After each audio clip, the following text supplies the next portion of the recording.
Nazywam się Zargan Nasardinova. Jestem z Czeczenii, z Groznowa. Przyjechałam do Polski w 2004 roku.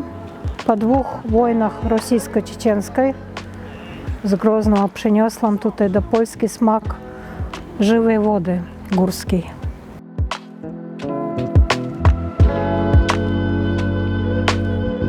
Najważniejsze produkty w Czeczenii to czosnek niedźwiedzi. To jest bardzo uwielbiany. On rośnie na końcu lutego i na początku marca.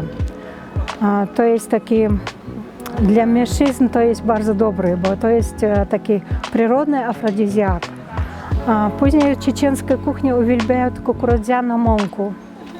Uwielbiają gotowanie na parze, na suchej patelni, bez masła.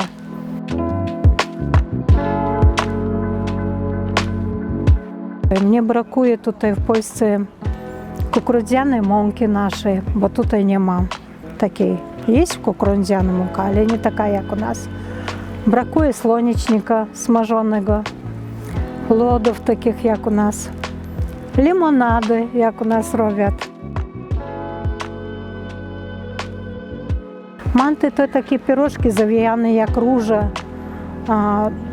Jakieś takie kształty robią z tego ciasta i w środku znajdują się albo ziemniaki, albo mięso, albo dynia i gotujecie to na parze, bo jak na parze gotujesz, to zdrowsze niż ty gotujesz to w wodzie i smaki zachowuються.